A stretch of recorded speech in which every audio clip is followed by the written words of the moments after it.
Hi, everybody. Um, I am Amber from All of Amber's Wands, and I am here with Brittany from Brittany's Magic Trunk. And Yes. we are here to celebrate Back to Hogwarts. Woo! So excited. Yes, I'm very excited. How do you, my friend, how do you celebrate Back to Hogwarts? I want to say that this actually may be my first year really celebrating it. Yeah. Maybe because of the fact that I wasn't a part of this Potter community that had that same fondness and made a big deal about it. So now it's like over on Instagram, y'all. Yeah. Oh my goodness. If you follow the hashtag back to Hogwarts, It's massive. holy cow. So many amazing content being produced by so many people. And so now I think like we're celebrating back to Hogwarts by one doing this live stream, but also just, putting content out there to celebrate. So, but Amber, we've got people in the chat here. Let's say hello to them. Hello, how are you, McDorks? How are you guys doing? Thank you for joining. Kaylee, hi. Hello, everyone. And McDork says, let's put that up there, that I don't really celebrate, sadly. Never thought about it. That like Brittany was saying, I didn't really think about it either until a couple of years ago when I saw how big it was, and I'm like, I have to start doing something. I mean, I always just did it kind of like privately. I started with I don't know if I think we talked about it before, are familiar with a Harry Potter musical, the parody. I've heard of it. I've never seen it. It's very funny, very hilarious. Granted, it is like a decade old now, so it's good. It's a little bit dated, but it's so funny. And the first song in the musical is Gotta Get Back to Hogwarts. And that plays on a loop from the moment I wake up. Like, in my brain, I'm just singing like you're in it. Yeah, it's like you're it's here. so great. I love Gotta Get Back to Hogwarts. And Darren Criss is from Glee. I don't know if you know him, but he plays Harry. He actually sings the songs for Harry. He's pretty cool. Okay. And yeah, no, I wasn't much of a Glee person. Sorry. I wasn't either. I watched all of it, but kind of got a little lackluster. But he got famous from Glee. He was doing a bunch of stuff otherwise, but it was a bunch of college students got together and made this musical, and he performed as Harry, and he is actually a very huge Harry Potter fan, so he went all in. And he every year, apparently a couple years ago, I think it was last year, I think, he went to Universal Studios like as his version of Harry and posted like, gotta get back to Hogwarts. And that's awesome. It was perfect. I love it when actors who, go on to portray a character, that the actor themselves actually have a love for that character, the story, and it just kind of puts a little bit more, into their performance. You know what I mean? So I think it shows. And Christian's asking about what you're wearing. Yes, tell us, what is it that you're wearing, Amber? Well, the people want to know. Sadly, I was going to wear my Slytherin robes for this, but they are on my trunk on their way to the school. I can't find them. So I have this is my cloak for most my wizarding attire, I guess, for the Renaissance, or if I'm just a normal witch for Halloween, I'll wear this as a cape. It's just a silk half moon scarf. I love the colors. Yeah, it's beautiful. It has like this nice acidic green, and then it goes into a very, very rich dark emerald. And it's a half moon, and it's massive, like longer than my wingspan. It's beautiful. I absolutely love it. And the fact that it's green, it represents our house. Yes. Slytherin house. Also, I'd invite everyone in the chat who's watching to drop an emoji, represent your house. This is back to Hogwarts after all. So, show your house pride, show that, Slytherin pride. I say Slytherin because I know Christian, of course, is Mhm. Slytherin. So yeah, we'd love to see where everyone Yes. is in terms of houses. Yeah, you can do heart in the house colors or do your mascot, which I think I love the fact that emojis only have an eagle as an option instead of a raven because love Yes. it. Because that way, boop, boop. It's a You raven, know, guys. It's a raven. right. Saying that makes me think about something. I think it's Box Lunch that's putting out. You may have seen it. I know I've seen it with a lot of different influencers that they're like these cardigan sweaters and they look awesome. They have like this amazing, geometric kind of print to it. But They're that the really Ravenclaw one is actually bronze and blue. I'm like, thank yes. you.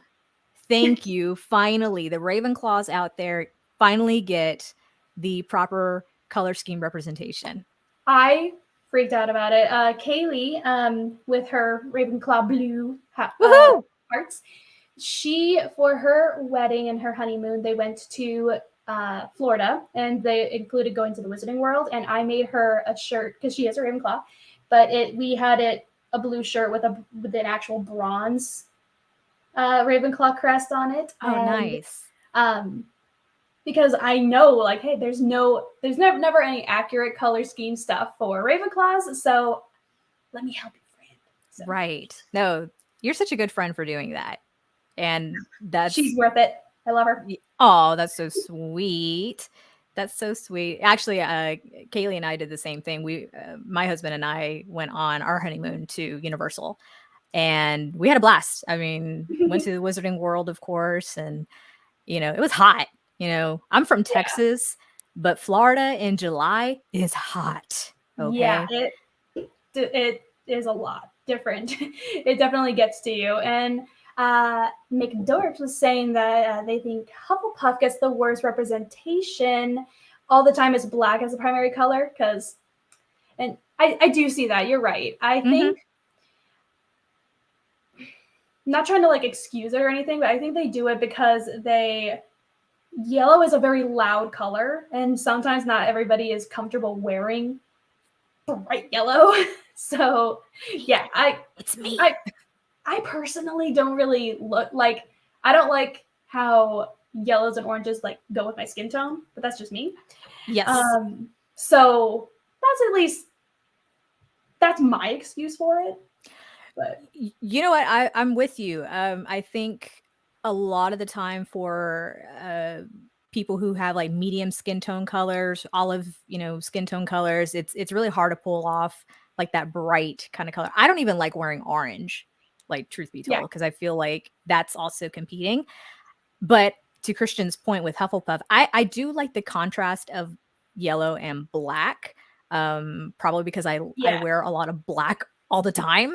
It's just kind of same. complimentary and it's year round and what have you. But I definitely do see where the merch people tend to lean more towards Yeah, the using the black as opposed to the yellow. But yeah, I wish there was definitely more offered with the Hufflepuff merch because we love our Hufflepuffs. I know Amber is a yeah. diehard Hufflepuff lover. Like, Love my Hufflepuffs.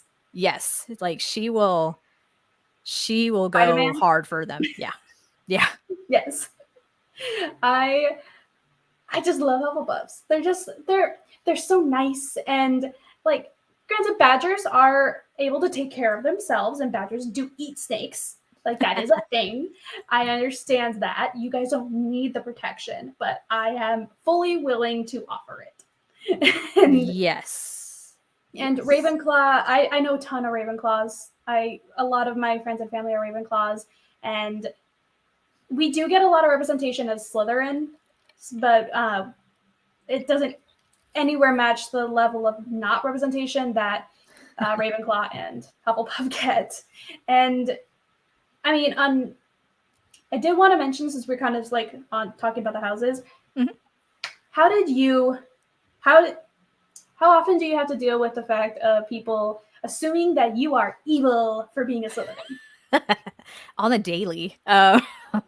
It's funny when, first of all, coming into the topic of Harry Potter, for me, something that I kind of just like sneak into conversations, especially with, I kid you not, this actually happened about a month ago. My husband and I, we were at a going away party for some family. And I talked to one of his coworkers, and one thing led to another, found out she also is a Hufflepuff. And I'm like, oh, cool. We need more puffs in this world. And so we start bonding over that. And then I tell her, oh, yeah, I'm Slytherin. And she's just like, oh, okay. I was like, what does that mean? I mean, Yeah. obviously, this. Christian, unfortunately, had to step out, but, we love him being here. Thank you so much for being here, Christian. Yes. Thank you. But I know you're gone by now, but thanks. he's gonna watch the replay, I bet. But yeah, like the fact that the first kind of reaction to finding out that you're Slytherin is like, oh, you must be up to no good. Like you must be into like the dark arts and like evil and that kind of thing. I'm like, yes, but we're not all that bad. All the time. I've had back at my previous job, I was working retail, so I was at the counter all the time, and surprisingly, we would talk about Harry Potter a lot with customers because they would see my water bottle, or they would see a pin on my shirt, or they would see something that I have on me that's Harry Potter, because I have like a lot of accessories. And we would always start segueing into that. And once we start talking about houses, I actually stepped away for a couple of years. I'm just now getting back into it. I didn't represent Slytherin specifically. I would always have Hogwarts in general stuff, because I was getting it almost on the daily. I was getting people being like, oh, you're a Slytherin, so you must be like super salty, or they a little bit constantly. And yeah, I'm a salty being, but I have a very bubbly, energetic personality, and I know this about myself, and that's why I was working customer service. And I was there for many years, and some of these people knew me for years. We just finally had this conversation, and I would have like completely great experiences with these people, and they're super nice. I'm super nice. Like it would just happen, and then they was like, "Oh, so you must be evil." I'm like, "Have I seemed evil to you? Like, what have I done to you?" I think people tend to forget that there's certain qualities from every house that really do make a well-rounded person. That was difficult to say for some reason. I kind of relate it to the book series Divergent in a way. They were all factioned into something. There was one quality that really stood out above the rest. But I think really, while I'm a proud Slytherin, you're a proud Slytherin, everyone is proud of their own house. I think it's still important to remember that, that doesn't solely define you. There's still other qualities from the other houses that can define you. So like, for example, with Ravenclaw, which is my secondary house, I'm really analytical. Like I don't accept something as is. Like I have to dive deep and be like, okay, but why is the thing the thing, with Gryffindor, I really value chivalry. I think it's important to have that quality, just again, to be a well-rounded human being.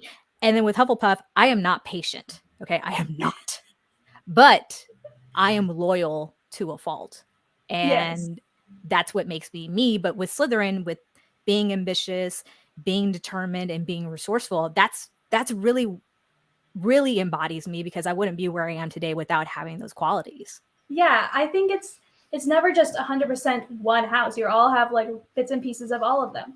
Like I actually have a lot of patience, and so like that's kind of where I get with the Hufflepuffs. And I am insanely loyal, and I really bond with that. And same thing with Ravenclaw. Like Ravenclaw, I think the defining point for Ravenclaw is curiosity. Like I know people go wisdom and intelligence, but I see all of the Ravenclaws I know are just curious souls and creative as well hell. And I think that I like to dive into that, and if I'm tapping into that side, I consider that more my Ravenclaw side. And everyone's just a little bit different. I mean, we're like, and we're all one house people. Yes, and that one house is Hogwarts. Yes. Like the houses are within a castle and we are in a castle. Exactly. No, I mean, I've seen like people just really go hard on, you know, the houses and things like that. And it's just like, okay, calm down. Yeah. It's okay. But yeah, we're fine. But yeah, I think it's great to have those conversations and kind of to break the stigma of what Slytherin is, because obviously they're not represented in the best light throughout their whole description in the stories. But you know, you can kind of argue with Severus Snape, for example. He ended up being a really loyal person to Dumbledore. He still loved Lily Potter long after her death, and protected Harry, even though he despised Harry. So I mean, it's kind of like, yeah, and even then, there's tons of posts about it. How like if people think that there's nothing really too special about Hufflepuffs, which is kind of why I fight it so hard. There's Cedric Diggory, who was so important to the plot, and Dedrick. Sorry. Then there's and there's not so great people in every house, like in Peter Pettigrew. Peter Pettigrew, yes, he's not a great Gryffindor, and same thing with I have a Ravenclaw. Give me a second. Gilderoy Lockhart. We were just talking about him. Yes. Yeah. Gilderoy Lockhart is a Ravenclaw, everybody. I don't know if like how many people knew this, but he is a Ravenclaw. And still floors me to know that. Why? I have no idea. It's so funny. But that's his house. And it's just everybody's the same way. Even Quirrell. Quirrell was a Ravenclaw, and he ended up helping out Voldemort. So it's that's right. I forgot about that. You're right. Yes. So hello to Bricky. Thanks so much for joining.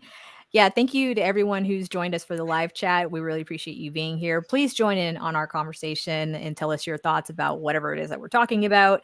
Gilderoy Lockhart, the shame of Ravenclaw. Yes.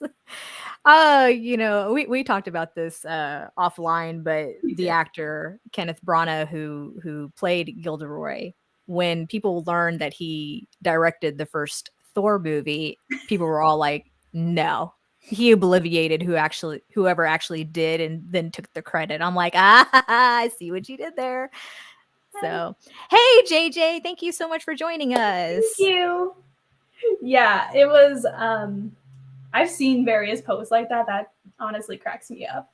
It's so good. And I wanted to wrap up our house talk and ask everybody because something we all need before going back to Hogwarts is wands. We need wands. So, since, that's kind of my thing, if you know your wand stats or you know what your wand's made out of, core, anything, even if you just say it's a fancy stick, comment it, tell us about it, because I want to talk about it. So while on that topic of wands, Amber, for those who may be new to your channel and joining us for the very first time, talk a little bit about your channel and what it is that you do, and what can we expect for future videos? I am a wand loreist. I don't know if that's a word yet, but it is now. My channel is about studying the wands of the wizarding world. So every episode, I pick a character and I do an in-depth analysis of the wand of that character. And I compare it to history and cultural meaning and significance of the magical beast that the core comes from and the wood. See if there's any cultural or symbolic meanings behind that, and compare that to the character and see how it matches up. And it does more often than not. And let me tell you, like, if y'all see a little nose that's a little little Miss Luna right here. She wants to be part of the live. Thank you. Same She with wants to be little part of black the live. ears. That's Jinx. Let me tell y'all, before meeting Amber, before any of this, I really didn't know it. I still don't. Let's just be real. Compared to Amber, I know nothing. But in terms of learning about wands, wand lore, the significance of the different cores and the different woods, like how much thought and detail goes into all of this and explains the character that the wand may belong to is actually really fascinating. Okay. And again, sorry, Amber, this is probably gonna hurt you. I had no interest whatsoever in wands or wand lore, but it's really quite the learning experience because you kind of understand the character a lot more based on their wand. And yes, we've had discussions about Snape, for example, yeah, where, you know, others might think his wand core is one thing, but we think it's something different based on the outcome of his, you know, his decision making and life, if you will. And it's a really good discussion. It's really interesting. And then of course, I know with Amber, she's done a lot of like character analysis, but there are these amazing wand makers out there on the gram. Oh my gosh. They have, if any of you have seen my Instagram page, almost daily I am reposting their stuff because I have to share with these amazing wand makers because we have thousands of wand makers. And there are some announcements I'll do kind of near the end of the live about that. But that, yes, there are some things in motion. But there are amazing wand makers, and it is truly what they make. It's not just a stick, it is art. They put so much detail and time and effort into their wands. Absolutely beautiful. I am going to be me and Juliana, a friend of mine who everybody might know her from Puffcast. Yes, it's a Hufflepuff podcast. Awesome. They are actually wonderful. That you should check them out on streaming services. I think I listen to it on Spotify. I don't know the full list of everything they're on. Gotcha. But they are wonderful, and I have been just talking to her recently, and we have a love of wands, and we just started talking, and we spent a good couple hours the other day talking about wands and the hundreds of wand makers that we mutually know, and just the sheer amount of talent and detail that they put into this. Yeah, no, it's really cool to see just the creativity that comes into these craftsmen's minds. I mean, just how they're able to, for one, manipulate their tools in order to get the kind of effect that they want on the wand, and then just, you know, staining or adding jewels or you name it. Like these guys will come up with something amazing, and I'll comment every time or a lot of the time when Amber posts something and it's like, oh wow, like that's incredible. But JJ shared her specs on her wand. I have that up here. JJ says that her wand is pine with a phoenix feather core, 12 1/4 inches, and solid flexibility. I have almost the exact same length. Wow. Yes, and honestly, from what I know of you, JJ, I think phoenix feather makes sense for you. I see you as like a very, very, you're very passionate. You're very out there, and you're so kind, and I really see that with all of these phoenix cores that I know. I see it. And I actually don't know pine off the top of my head. I know I'm showing myself as a very, very bad wand lorist at the moment. Oh no, you're doing just fine. Doing it, you know, way more than I do. I was gonna say what I was gonna say was all that I know about my wand is that it's aspen. I have no idea the length, no idea the core, no idea if it's flexible or not. Like, I know nothing. Kaylee, I know you just texted me to ask me what your wand is because you know that I remember it. Kaylee, your wand wood is oak. Your oak. And I don't remember your core, but I think you were also a phoenix feather. I think that makes, yes, you were a phoenix feather.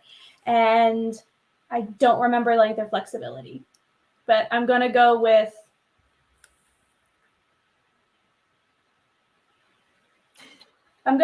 supple. Like Harry. Oh. Reasonably supple. Yeah, I'm going to go with Harry. That's that. Okay. Flexibility is a mysterious, confusing thing, but it's mostly just how you are. And I've known Kaylee since I was 12 years old. So wow. I can say reasonably supple. But kind of a nerdy thing about how about me and Kaylee's wands is a lot of I'm not too sure how many people know this, so excuse my tangent, but a lot of the times J.K. Rowling was using the Celtic tree calendar as her basis for character wands. And a lot of the times, not all of them, but a lot of the times the wand wood will match based on the person's birthday. So the Celtic tree calendar is like a zodiac, but with trees. And mine is the same as Harry's, Holly. And when I took the Wizarding World quiz for my wand, that wand wood does not match my personality in any way, shape, or form. When I started looking into Holly, 100%. Okay. So the quizzes that and then the Wizarding World and a lot of the times that they use doesn't really make much sense. But that going by the Celtic tree calendar, I usually mention them in the video. If we don't know who a specific character's wand is made out of, I'll usually at least include, if we know their birthday, I'll include what we can assume it would be from the Celtic tree calendar and see if that fits. Okay. But what's funny with me and Kaylee is Kaylee's wand is oak, which is also Hagrid's wand. And Holly and oak in this Celtic tree calendar, they are both king of the forest on different times of the year. Oh, so you bougie. From the summer solstice to the winter solstice, Holly is king of the forest, so that is me right now. And from the winter solstice to the next summer solstice, it is oak. And so it's kind of like two sides of the same coin, which I think is very interesting. And in other parts of the world, that actually is the same with like in more Asian countries. Mahogany and cherry are the exact same thing. Like half of the year mahogany and half of the year cherry, and they both represent like masculine and one's feminine. It's pretty cool. Yeah, that is actually really fascinating. I just wish I had something more to offer. And I wanted to talk a little bit about wands because the wand ceremony is so important and so cool. And yes, wands do play a big part in the series. I mean, it's a necessity for one to go to a magic school. And obviously, you know, if you don't have the wand, then you don't go to the school. I mean, and I really wonder, like, does that happen with those who show, you know, any magical inklings, or like, for example, with Mr. Filch. Mr. Filch comes from a magical background, yet he didn't possess the magical qualities that maybe the rest of his family did. And it's like, well, if you don't, then you don't get the wand and you don't go to the school to learn all the magical things. And it's like, that's just really sad. Like, it is.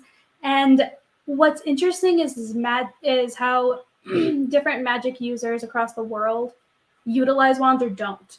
Like in I cannot remember how to pronounce it, but the wizarding school in Africa, they don't use wands. So like they can just give the incantations verbally or non-verbally, and all right. Yeah, they focus entirely on wandless magic. And that's amazing.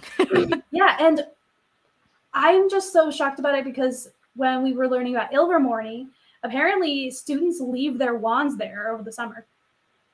I say what now? Yeah. You get your wand no. at Ilvermorny. You don't get your wand like in a shop in Ollivanders or anything like that. Most, not all of them, but That's like, yeah, most of the time you get it at the school. That's like you're driving a car without a license. I mean, like, no.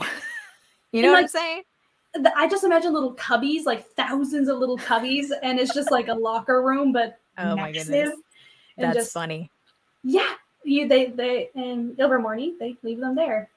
Bricky says hers is silver lime. Oh, hey, Brittany, if you want something bougie, that's bougie. Silver lime is fancy. It is because it's very pretty. It looks silvery. That's why. Okay.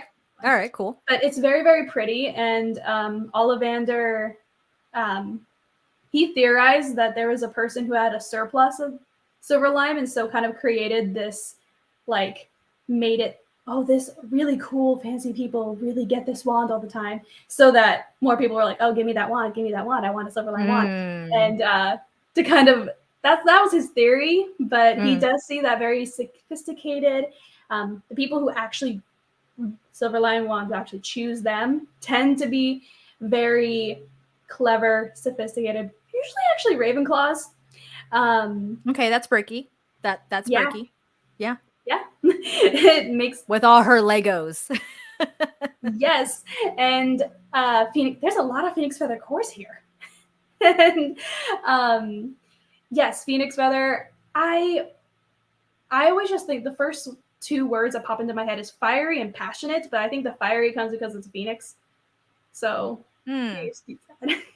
Yeah. No. Yes, silver lime is very pretty as a wood.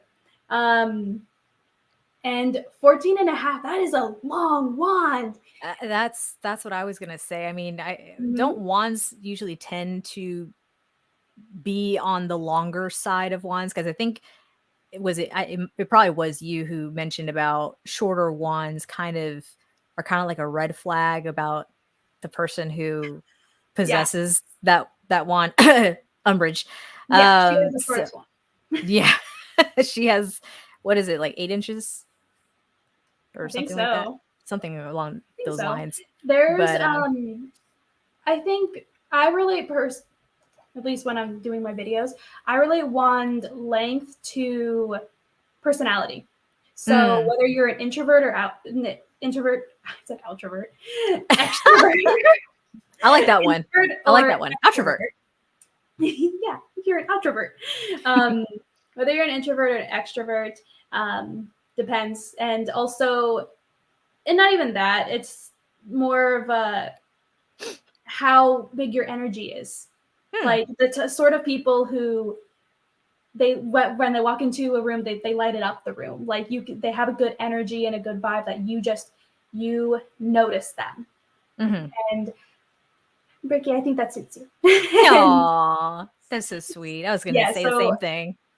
Yeah, it's really that's at least what I recommend it. And having a shorter wand isn't really a bad thing.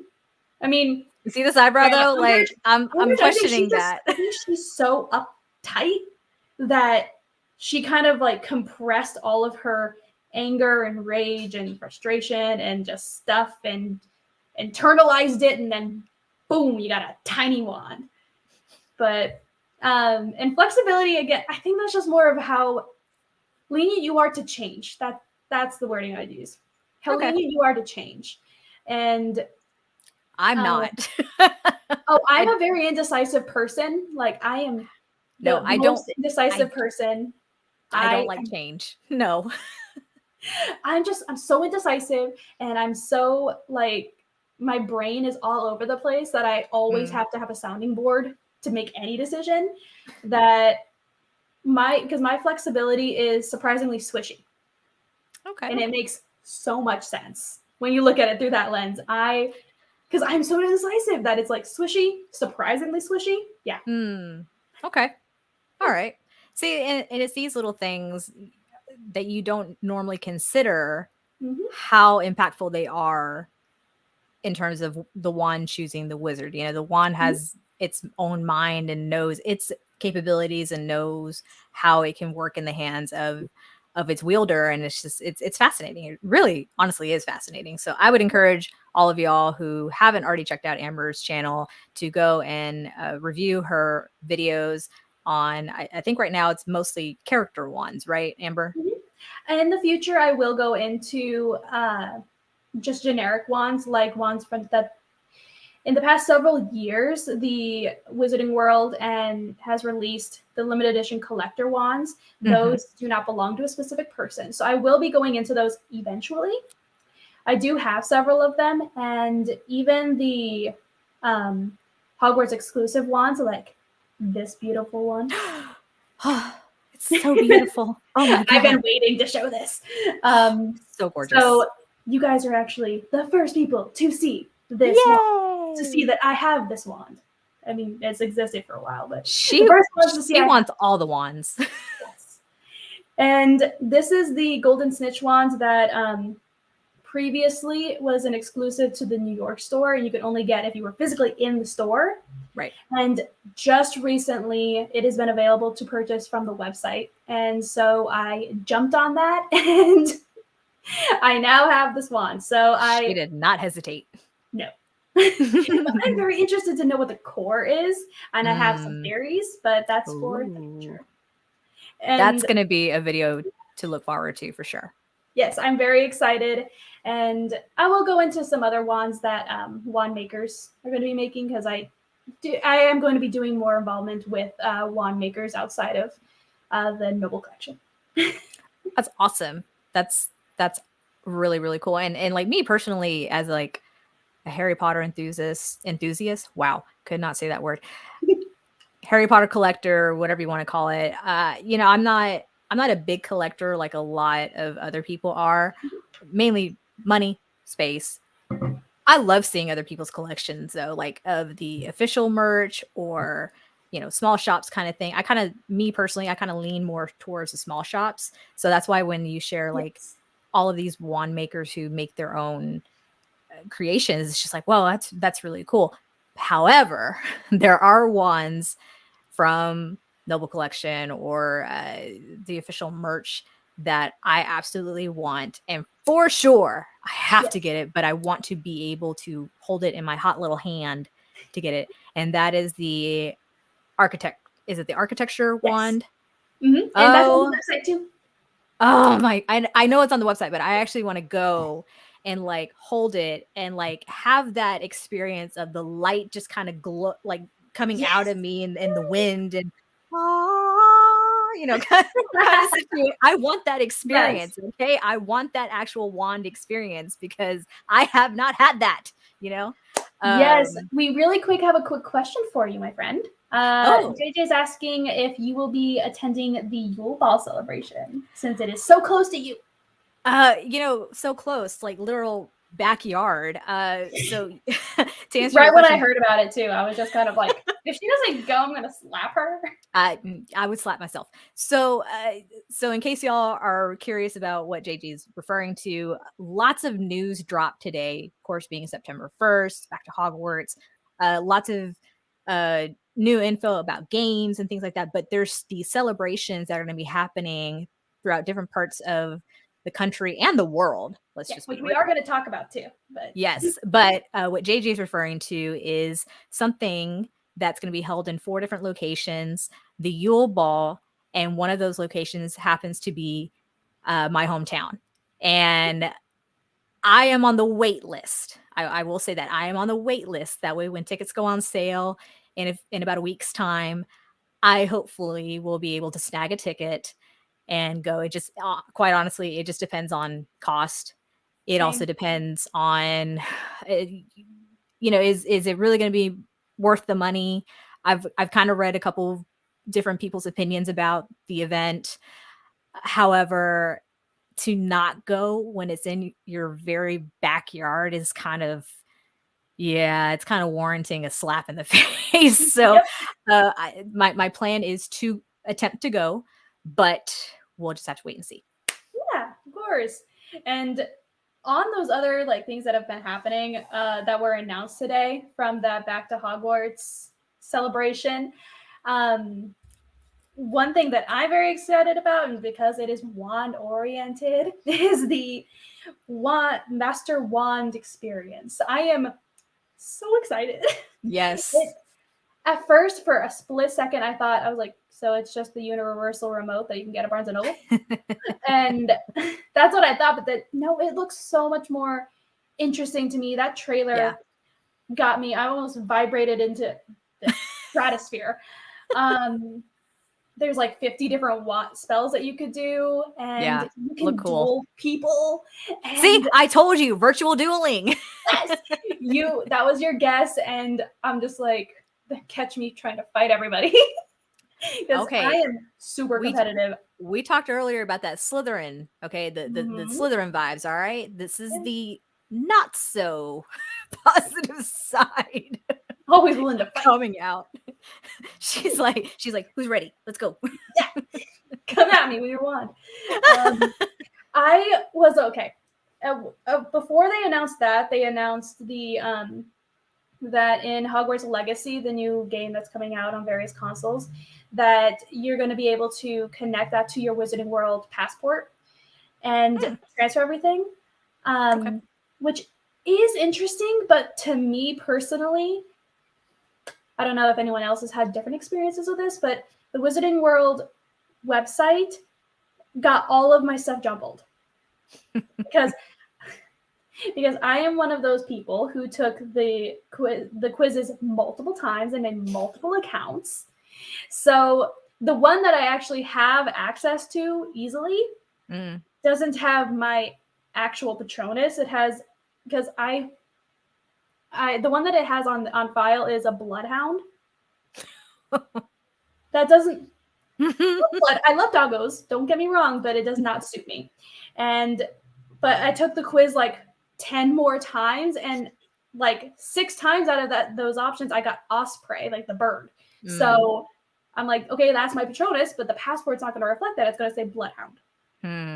And the part that I'm salty about is that my wand is not accurate, because that quiz, like I mentioned, it gave me Alderwood, which does not fit me personally.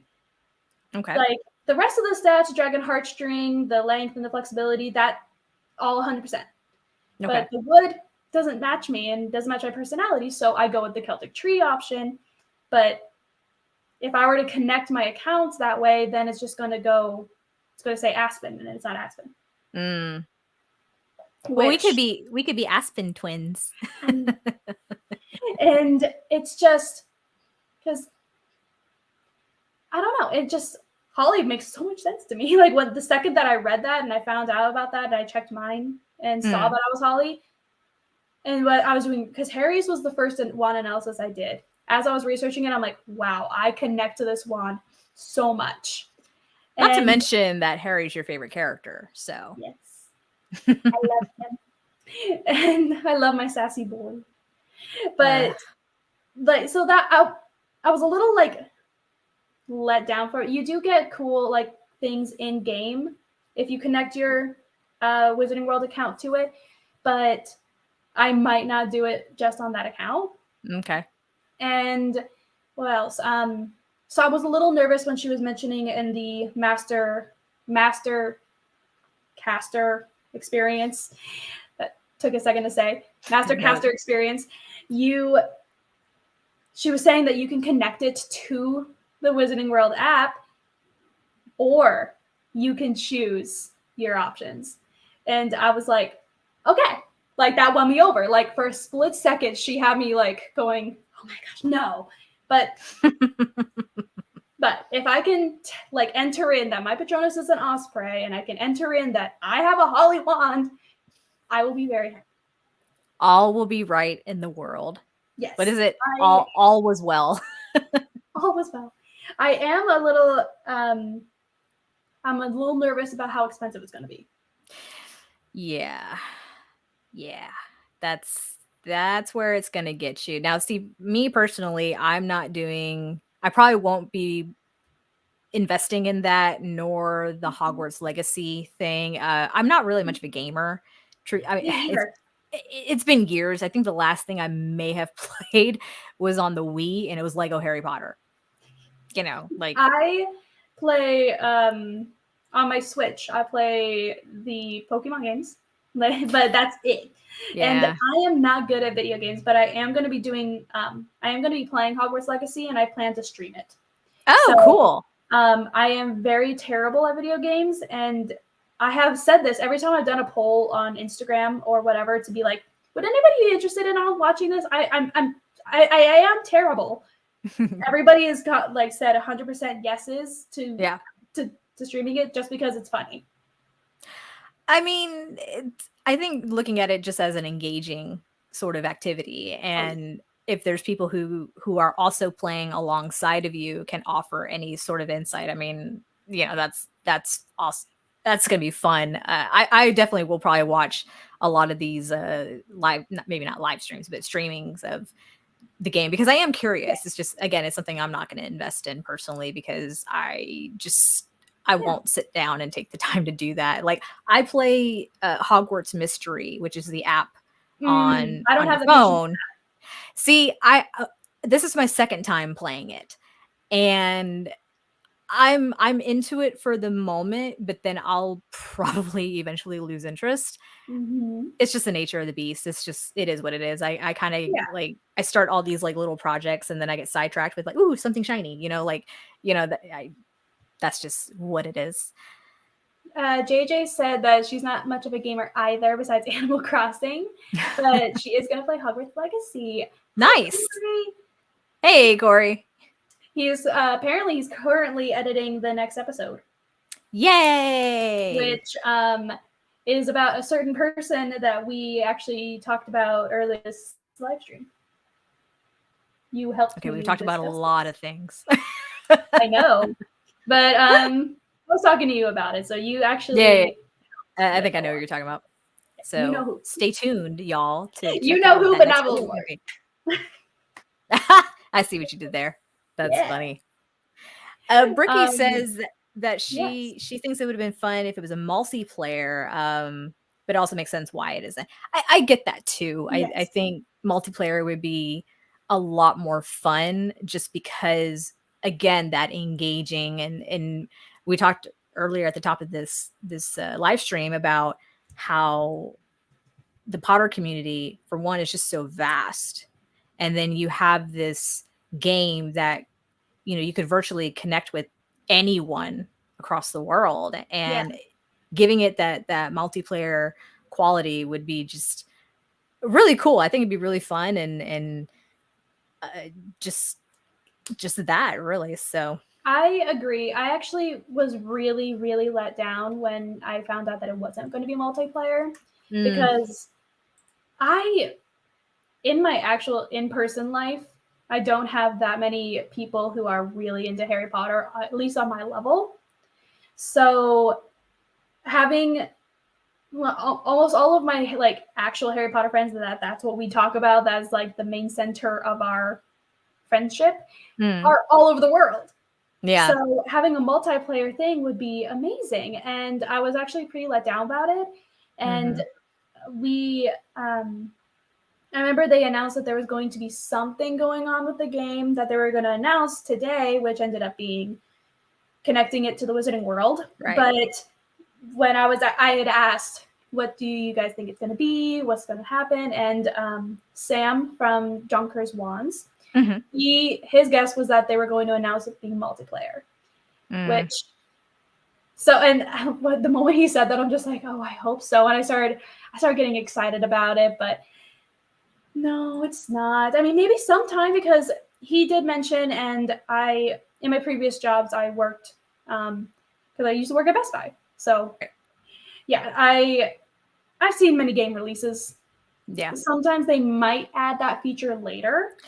That was going to be my next question. If that's something that could come along the line, because Bricky in the chat makes a really good, she made a really good idea of, we could form a DA. And I'm like, yes, let's do it. I mean, I might jump on the bandwagon if that were the case, but if it's just like a, you know, RPG kind of thing, like, I'm okay. Yeah, I completely understand. Like, it makes total sense. Mhm. I'm still gonna be doing stream of the game, so if anyone wants to come laugh at me when that happens, but they haven't announced when the release date for the Switch is happening, and I have PS4, but I'm even worse on that. Like, trust me, if I'm gonna play a game, I need to play it on the Switch. So Yeah, see, we have an Xbox, a very old Xbox at that. But my husband plays Call of Duty on his PC. I mean, he actually built his gaming PC from the ground up. So yeah, he's super nerd over there, which is fine. That's fine. yeah. I don't do the PC. I'm a Mac person. It's part of my job. I literally have no idea how to work the Xbox other than just turn it on and like go to HBO or Disney Plus or those streaming platforms. But you ask me how to play a game on an Xbox, no, I'm done. I'm okay. Give me the Wii. I'm great. The only console that I know anything about to be able to function on is the Switch, and that is purely because of Pokemon. Okay. I do love my Pokemon. So never got into Pokemon. Sorry. I did, and then and me and Kaylee used to go out and about and walk aimlessly throughout parks. Did you catch them all? No, but there was. This is so off topic for Harry Potter, but there was a good maybe hour that Kaylee and I spent trying to hunt down an Onyx, and because it was just like around the time when Pokemon Go just came out, so everyone's freaking out about it. Yeah. It came up for her, and then it came up for me, but then my thing froze, and then it was gone. No. Saying it was around there. I remember me and her drove and walked around this park for like an hour. Wow. By her parents' house, just trying desperately to find this Onyx for me. That's dedication. It kept coming up, like it kept showing that it was nearby, and it kept coming up, but it kept escaping me. And I finally do have an Onyx now, but I'm so salty about Onyx. And and so we eventually, the interest died, and then but my nephew, he is 7, and he heard about Pokemon from school, and I'm the only one in the family who knows anything about Pokemon. So they're like, hey, Amber, your nephew, my child, has questions about Pokemon. You know things about Pokemon. Answer his questions. And once he found out, she knows about Pokemon, it just started asking me everything. It was several months where it was just constant. Every time that we were in the same room together, it was all and only Pokemon. That's hilarious. So I kind of got back into playing it again, and I play the games on Switch. Okay. And but that's kind of it. Like, I mostly am still with it with my nephew, and Haley is talking about that story. Yeah, we were out during the hype of it. Okay. Mm-hmm. Ran through some sprinklers. That's dedication. Yeah, I forgot about the sprinklers. Yeah, that's funny. We tried so hard to get that Onyx, and we also at that time we worked together, so after work we would just kind of get in one of our cars and just drive around. One of us would be playing with both of our phones, and the other one would be driving safely. And yeah, she was driving, and her favorite Pokemon is Vulpix. So I remember you pulled a real sharp turn to get into that Sonic so we could get that Vulpix. And we spent a good 20 minutes in that parking lot just trying to find that Vulpix. As we say in the South, bless your heart. And I mean that in the nicest way possible. Yeah, and I played the Wizarding Harry Potter version of that too, and they eventually just closed it because nobody. It kind of just went away, didn't it? It just they closed the game. They dropped it. That was weird. They dropped it because nobody was playing it as much. They try to help hyping it up as much as possible, and I enjoyed it. I had fun, but I think there was a lot more to it that they could have done that they just didn't. So Well, hopefully with the constant delay with Hogwarts Legacy, like it's going to live up to the hype. You know what I'm saying? yeah, and all of the people that are involved in it are actually actual fans. Okay. And they have done all of their research. I have been following Hogwarts Legacy before it even had a name. I have been Wow. because again, I used to work at Best Buy, and Yeah. so I know a lot of the companies that are involved, and I think it's Avalanche that's working on them. Okay. Uh, Isn't Avalanche the same as? No, that's Blizzard. I was thinking World of Warcraft, but that's Blizzard. yeah. There's a few. A lot of the people who worked with me at the time, they're really big into games and announcements and stuff like that, and they're always watching those things. So when they said that they're working on a Harry Potter game, this was like 5 years ago, and here they're like, "Hey, look, they're working on a Harry Potter game," and I'm like, "Cool, I will watch this vividly," and I did. So I've been really pumped for this, and I am acting a lot more calm than I am. You're doing a great job.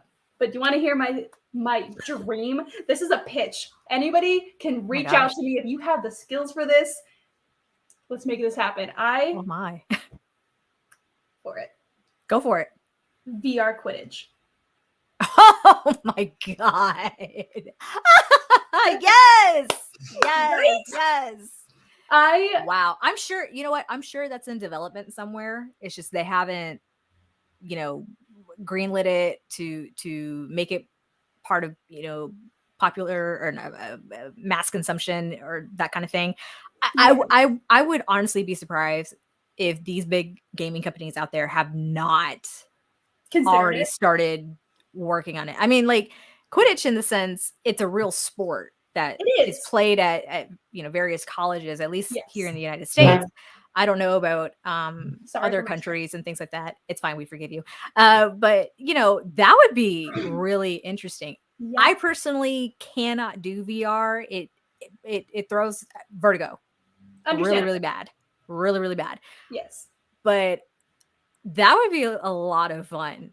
I think that would be a lot of fun for people. I have theories. So I have plans. I have invested so much thought into this.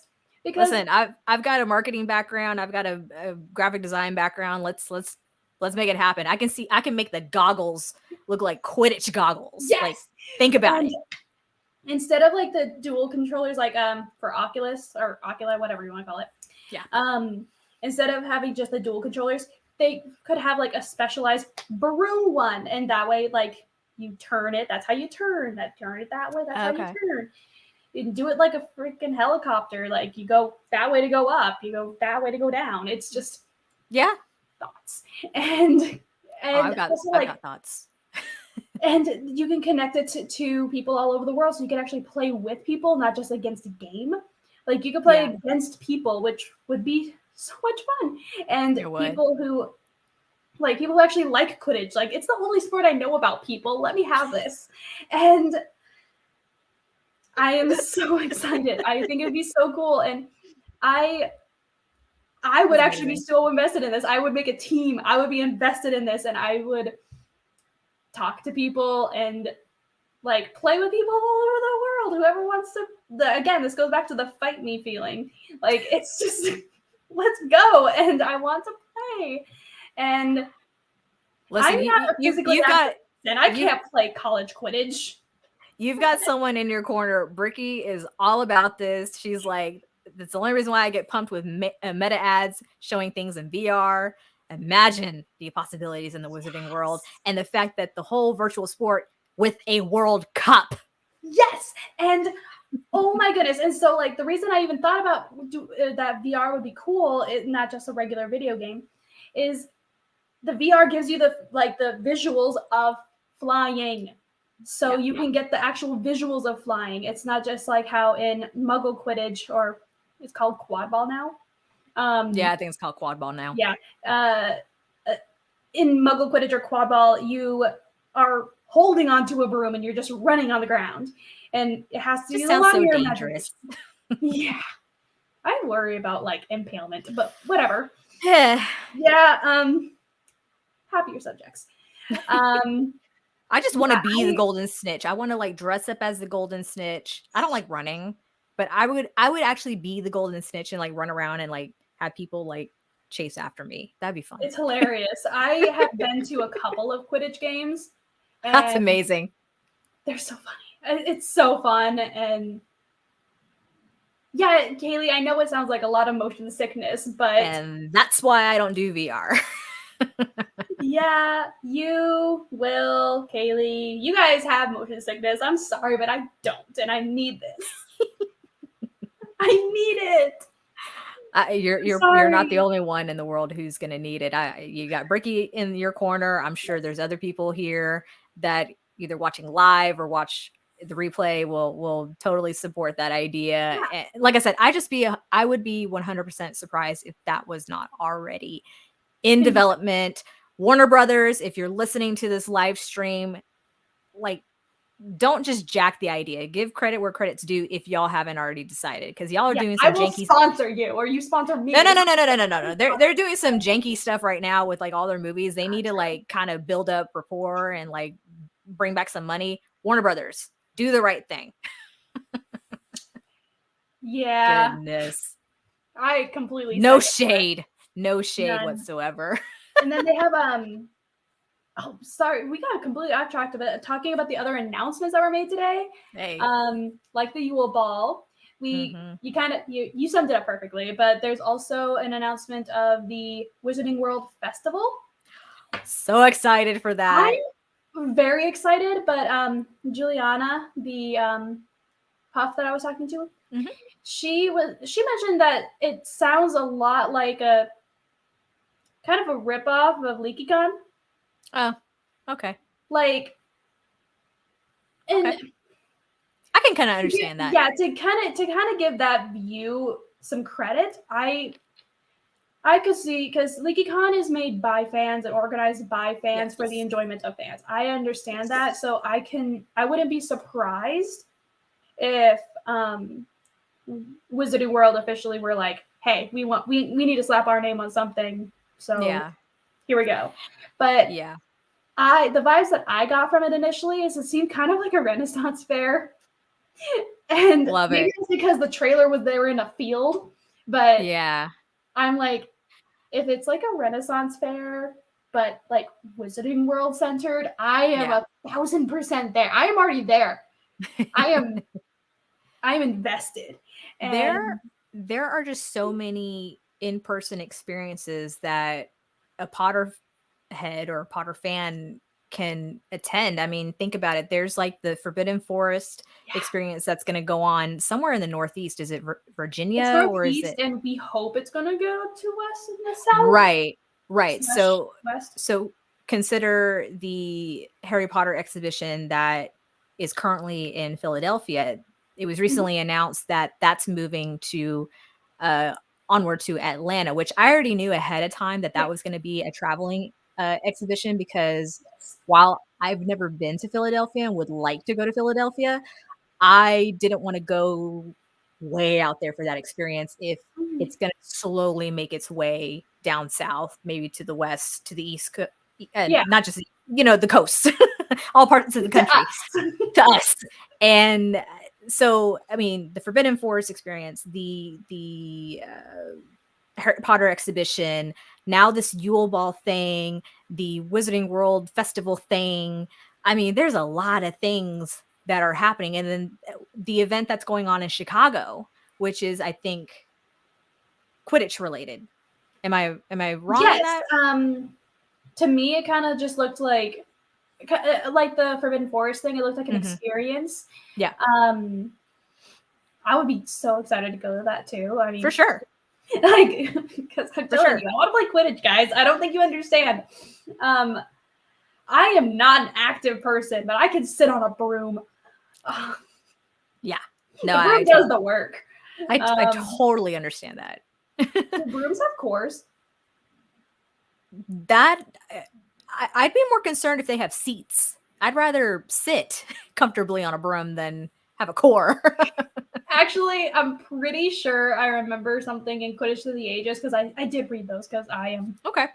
This is a Ravenclaw trait of mine. I will read all the information I can find. Yeah. So I'm pretty sure they do make seats on the brooms and that they have like invisible charts on them. Okay. I think I read that somewhere. Don't fact check me, people, please. Fact check her. No, I'm just kidding. Like, honestly, I wouldn't be surprised. That would be hilarious. That actually makes perfect sense. Yeah, no, it honestly would. But like going back to these announcements, I mean, yes, so much news dropped today, and for me, it's a little overwhelming. Just saying, teeny wee bit overwhelming. However, these things are either happening towards the end of this year, going into next year. JJ says she hopes that they bring some of these events to Australia soon. And I mean, yeah, you've got fans worldwide. Like, why not, charter these things? Yes. Yeah, to all these other places across the world and make those events traveling as well, not just like a one-off where you have to only go to one location. And so I think wasn't it the Yule Ball that there's also one happening in Mexico City? Yeah, so the Yule Ball is actually happening in 4 places. I believe it's Houston, where I'm from, Mexico City. I think it's in Montreal, in Canada, if I'm not mistaken. And there was also one other location that was happening. So, Kaylee says she's got to go. Thank you so much for joining us. We really appreciate you being here. Thank you, bestie. But yeah, so with the one event, the Yule Ball, it's going on different locations, and I'm hoping it's going to live up to the hype. But again, I've read a couple of comments from other people who are just kind of like a little concerned about it. Oh, Milan.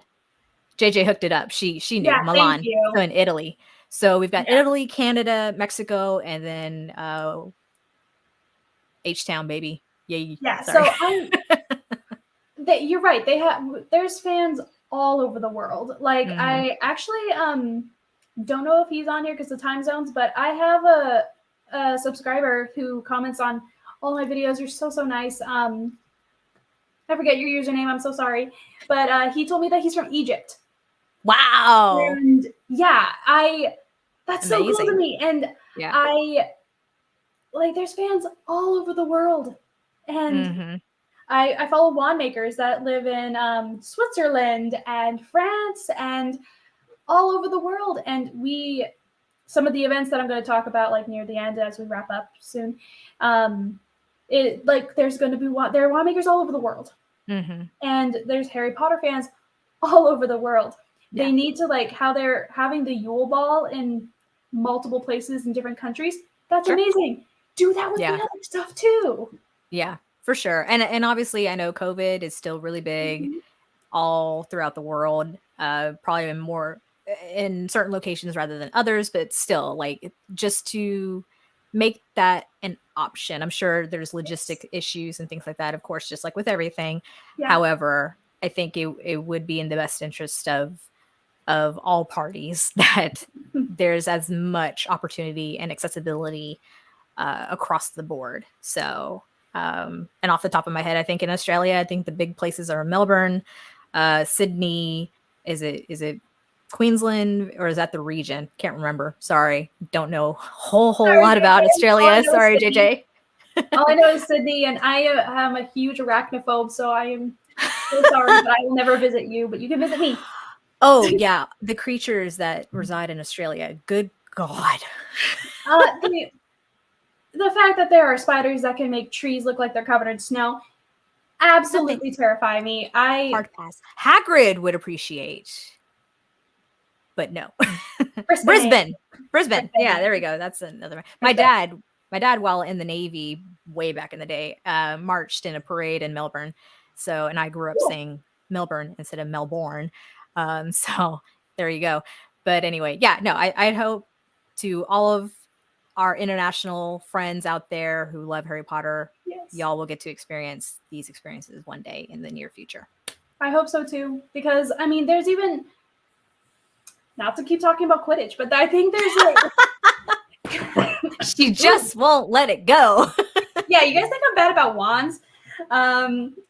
No, there's an international Quidditch league, Like Mm-hmm. hardball, I'm sorry, but it's a thing. Like there are tournaments all over the world for this. Like I keep up to date on this. I know she knows stats. She knows Yeah, players. I She do. knows techniques. One of the first things I found out, like, one of the first things I looked up when I was moving was, are there Quidditch teams near me that I can watch? Oh, you sweet. You poor sweet summer child. Literally. Yeah. There is, by the way. And actually, they were in the like top 5 of the U.S. Quidditch Cups. Wow. Yeah. That's cool. That's really cool. I don't remember their name, but they're in San Francisco. Hey. Hour away San from Fran. me. Woo-hoo. Love San Fran. Their colors are purple, so I like it. Oh, That's my other favorite pretty. color other than green. So Pretty. yeah, I like Quidditch is all over the world too. I mean, if people are enough to play, if there are fans enough of a series to play a fictional sport based on the series, that kind of just goes to show just how far we are willing to go to get any kind of enrichment. That's true. Yeah, that's true. And we have been recording for 10 minutes past an hour. I don't want to keep you here all night, but I'm wanted to see if you had anything to announce or talk about for your channel or anything that you're doing. Oh, so I actually dropped a video earlier today. It's in honor of Back to Hogwarts, of course. It's a Lego speed build, and it's of the 2018 release of the Hogwarts Express. Now, the new version, the collector's edition, if I'm not mistaken, was released either yesterday or today. I can't remember precisely. That's a much larger Lego set, a much more expensive Lego set, and a Lego set that I will not be getting. No way. I'm sorry. Mainly because I already have a Hogwarts Express, and I bought that whenever I bought that a few years ago because as a child couldn't afford Legos and let alone Harry Potter Legos. So now that I'm an adult and I have adult money, I buy toys. Yeah. It's just kind of what you do. So that's what I did today. I dropped a Lego speed build over on my channel, Brittany's Magic Trunk. So I'll drop a link here in the chat in a little bit. That way, if y'all haven't already checked out my channel, please do so. I really appreciate it. It's amazing content and it's very fun. I also just love hearing like how you describe things, and it just for like your box opening unboxing videos. I actually really like them because you go into such detail when you're talking about it. I love it. That's probably the Ravenclaw side of me, being that analytical, being that, thorough, I guess you could say. But thank you, I appreciate it. So yeah, I do subscription box unboxings. I do the Lego speed builds. I'm trying to be better about making those. But man, those are very time consuming, especially behind the camera, and trying to build at the same time is wow. I've also dabbled a little bit in DIYs, which I hope to bring more to my channel. I do have a few ideas that I'd like to put forth and hopefully just provide some different content for y'all out there. Just a little bit of everything, depending on what you like. And what else? I think that's pretty much it. But yeah, also on Instagram, I'm, the gram wants reels. I dropped a reel earlier today. That reel was really cool. The one like, thanks. Like, teach me that spell. I need to learn how to do that. Listen, I had Reparo in my back pocket just in case I needed to use it on my phone. Okay. Yeah. When I tell you the amount of times I had to do that, my poor phone. Thank goodness it has a case. It looks perfect. Oh, thank you. It was beautiful. I was just like, oh, that is so cool. I fangirled a little bit. I'm not gonna lie. Listen, I was trying to do something out of my own comfort zone. I saw Nicole, who's on Instagram as Lumo Stitches. She's got some great stuff too. She did it. I'm like, ooh, I can do that. I can do that. I didn't realize how long it would take, but I did it. But yeah, no, it was fun. I kind of wanted to put my own spin on what like I would look like as a Hogwarts student, not your traditional. I was kind of trying to channel in that Nancy from The Craft vibes. just kind of be a baddie at the same time. So I don't know. I think it kind of worked out. I have never actually shown because like this is like my usual cloak. I wear this for like my official wizarding. Like if I were to be like in the actual wizarding world, this is what I think my day-to-day attire would be. Because guys, I'm old. I'm not in high school anymore. I'm not going to be. Sweetie, I'm older than you. Stop. I know, but I am not a Hogwarts student anymore. I wish I was, but I'm not. So this is like my normal day-to-day attire. I wish maybe later today I can do a photo thing showing how this cloak actually looks like, because when I wear it as a cape, because it's silk, it flutters. It's beautiful. Beautiful. It's amazing. I will. Yeah, and since it's a half moon, I can have it like around my shoulders, and it's like perfectly match length with my dresses. Nice. Perfect. I'll probably do a video or something later. Do it. Yes. Show us the reel. Upload it to YouTube, and it be a short content. Yeah, definitely an idea. And JJ said that she loved your reel too. Thank you. I'm just saying thank you to Bricky and JJ. Appreciate y'all. Love the support that you not only show myself, but to Amber and the rest of the Potter community. It definitely does not go unnoticed. Yeah, I'm taking this off. I'm kind of hot. But because we are kind of wrapping up, but I do want to I do have a couple of announcements. There is a video that Corey is currently editing right now that's coming out this weekend.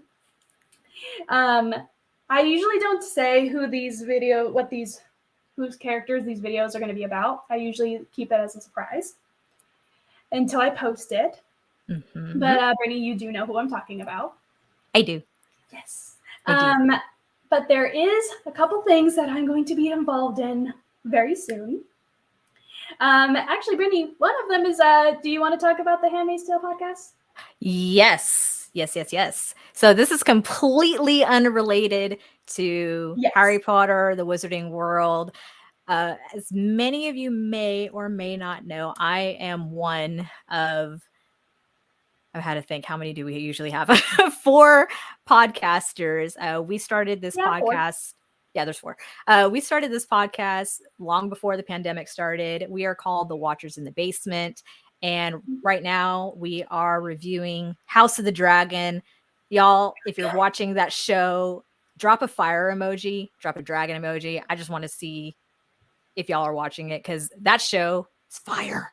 So we're currently reviewing that. However, since it's September, we are just 13 days away from the season 5 premiere of The Handmaid's Tale. I am very happy that I will not be doing this as a solo pod like I did last year. Amber will be joining me as my co-host over on The Watchers in the Basement to discuss season 5 of The Handmaid's Tale. So if y'all are interested in checking that out, I'll drop a link as well in the chat and in the comments. That way it lives there forever. A little bit of a warning though, if you don't already know what Handmaid's Tale is about, please look at what it's about before you watch it or before you listen to the podcast. It is yes, there are some essential warnings. It is a very intense show. So it's very rough stuff. So I really recommend, for your own safety and state of mind, please look into it for sure.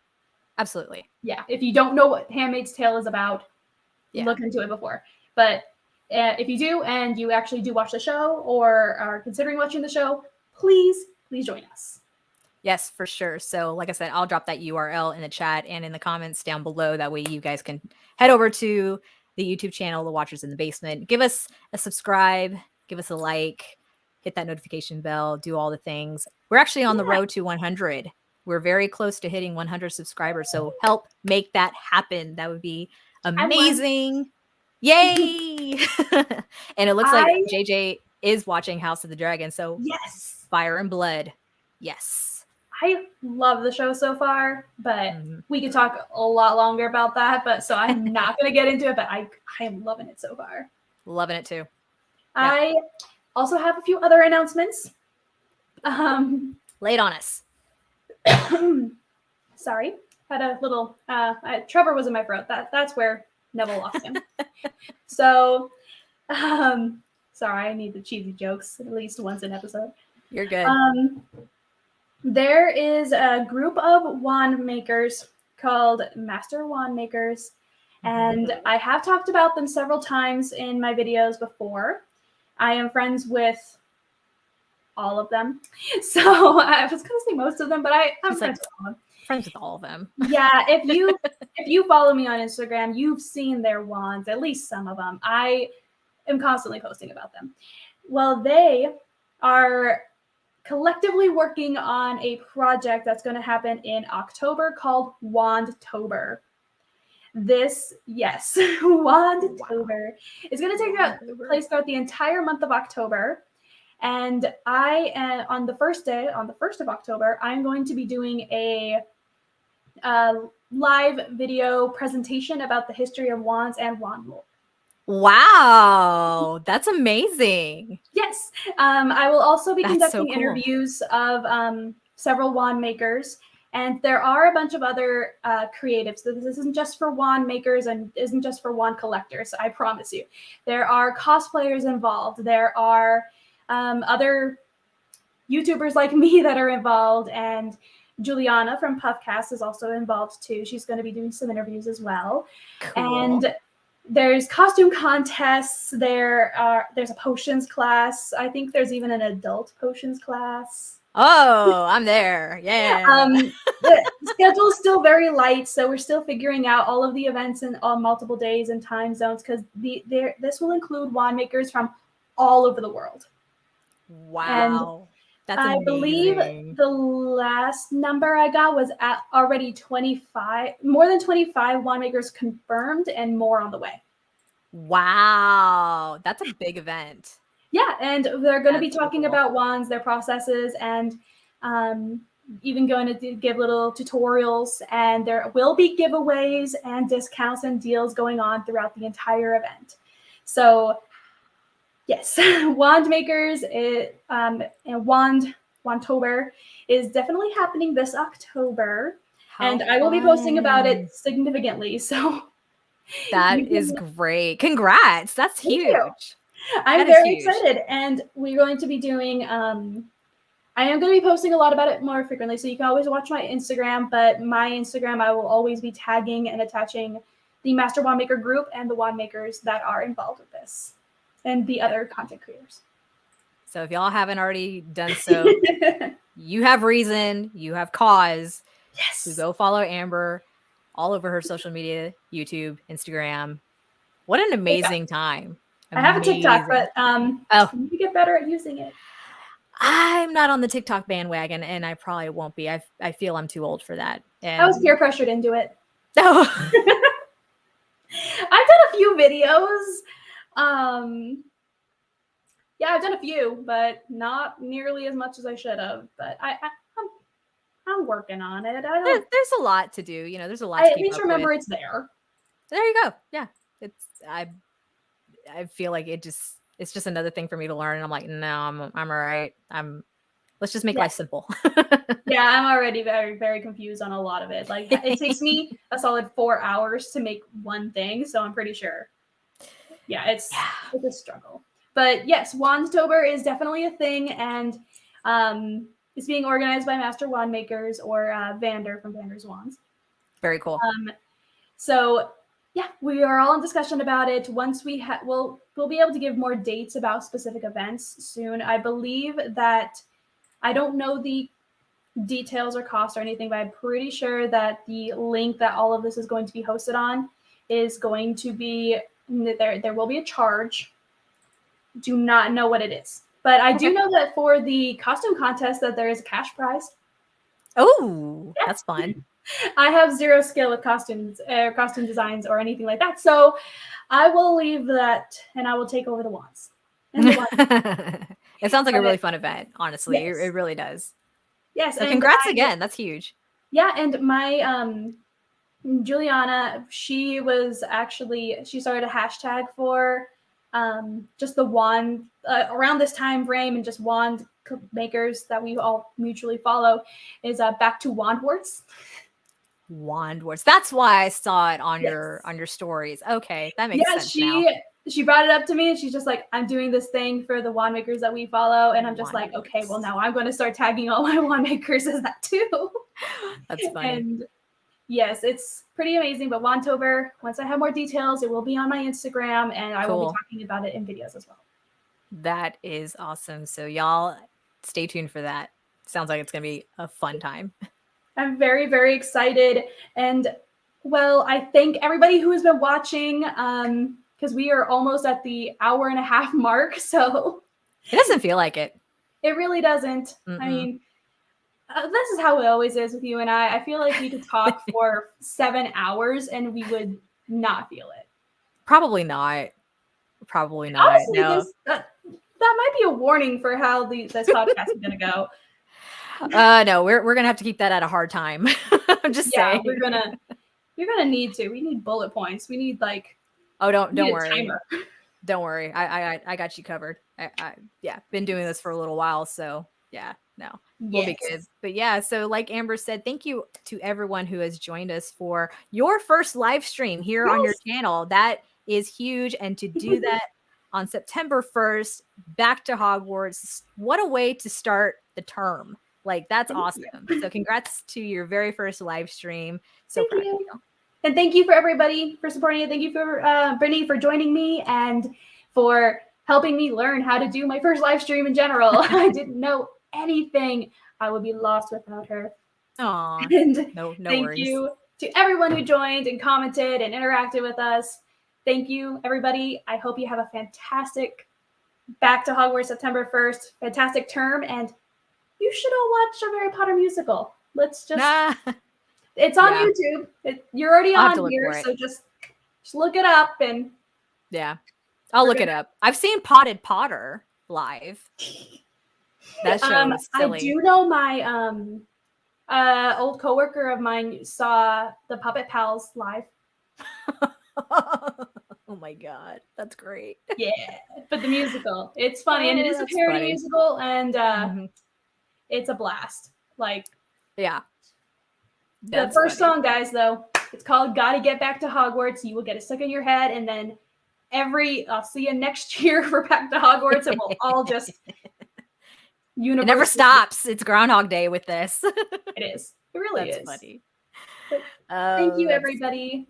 Yeah, thank you to JJ, to Bricky, to Kaylee, your friend, as well as Corey, who showed up, and Mel from Geeking Out with Melly Mel, McDorks. Did I forget anyone? Just like to give everyone a shout out who was here. Yeah. Oh, and Marianne, who was here as well. I don't know if she's still here or not, but thank you to everyone who joined us. Thank you. I had fun. Thank you for inviting me to be on your live. Had a great time. Thank you, guys. Thank everybody. I hope you have a fantastic term at Hogwarts. Have a fantastic rest of your day, guys.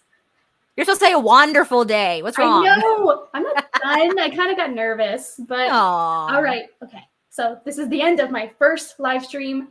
Have a wonderful day, everyone. Yay.